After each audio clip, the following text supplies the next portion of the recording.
اب زنا جو ہے اس کے لیے حضور نے جو کچھ فرمایا وہ سن لیجئے.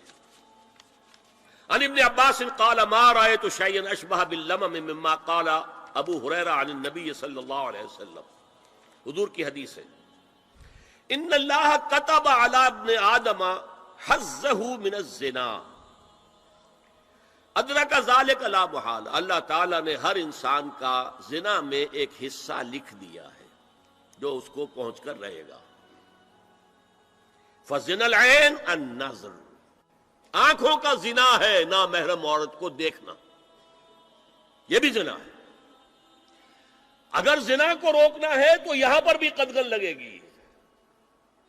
ایک جگہ آیا ہے حدیث میں النظر سہم، یہ تیر ہے. یہ نظر جو ہے نگاہوں کے تیر، یہ تو آپ شاعری کے اندر بھی اور گانوں کے اندر بھی نگاہوں کے تیر سنتے ہیں کہ نہیں سنتے؟ النظر سہم، یہ تیر ہے.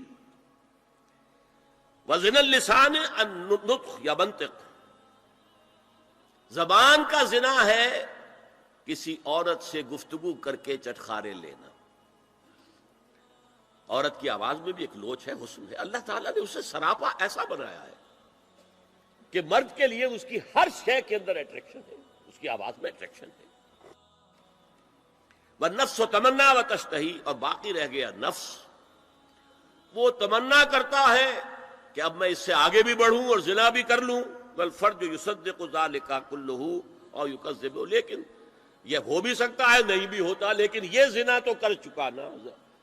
کان کا زنا اس نے کر لیا، آنکھ کا زنا اس نے کر لیا، زبان کا زنا اس نے کر لیا. اس کو زنا کی تعریف میں لائے.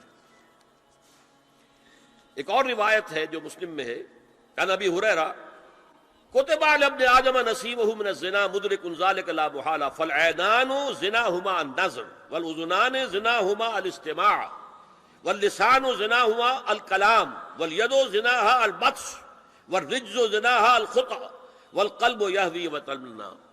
یہ زبان کا بھی زنا ہو رہا ہے، کان کا بھی زنا ہو رہا ہے، ہاتھ کا بھی ہو رہا ہے، کہیں لمس کیا ہے عورت کے جسم کو، ہاتھ ملایا ہے اس سے، اور چل کر کہیں جا رہا ہے دیکھنے کے لیے، یہ پاؤں کا زنا ہو رہا ہے. یہ ہے زنا کی شکلیں جو محمد الرسول اللہ صلی اللہ علیہ وسلم نے بیان کی. تو زنا کا روک تھام، زنا کی جو ہمارے معاشرتی اہداف کے اندر بہت اہم ہے، بہت اہم ہے، بہت اہم، ورنہ معاشرہ ٹوٹ پھوٹ کا شکار ہو جائے گا. میاں بیوی میں اعتماد نہیں ہے، بے اعتمادی کی فضا میں اولاد جو پلے گی اس کی منفی نفسیات ہوں گی، کبھی مثبت نفسیات نہیں ہو سکتی. والدین میں محبت ہے، آپس میں اعتماد ہے، تو ایک دوسرے پر اعتماد ہے، ایک دوسرے کا لحاظ ہے، ایک دوسرے کی دلجوئی ہے، ایک دوسرے کی مدد ہے. یہ ساری چیزیں جو ہے وہ ایک فضا پیدا کرتی ہے گھر کے اندر. وہ ایک نارمل، ایک صحت مند فضا جس میں کہ نئی نسل پروان چڑھے گی تو وہ ایک پازیٹیو اور مثبت نفسیات لے کر پیدا ہوگی.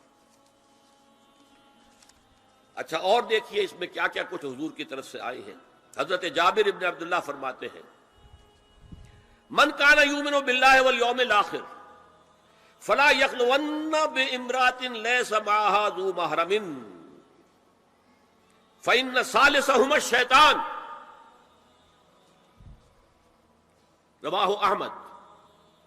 دیکھو، جو شخص بھی اللہ پر اور یوم آخر پر ایمان رکھتا ہو وہ کبھی کسی اجنبی عورت کے ساتھ خلوت میں نہ رہے، ملاقات نہ کرے جس کے ساتھ کہ اس کا کوئی محرم شامل نہ ہو.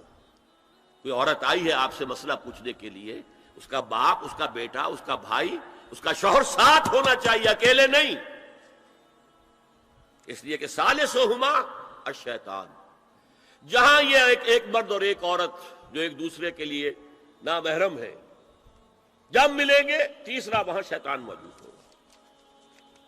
اسی طرح حضرت ابن عباس کی روایت ہے لا یخلون رجل بامرأۃ الا ومعها ذو محرم ولا تسافر المرأة الا مع ذی محرم. کوئی مرد کسی عورت کے ساتھ خلوت میں نہ ہو، اکیلے نہ ہو، مگر یہ کہ اس عورت کے ساتھ اس کا محرم موجود ہو.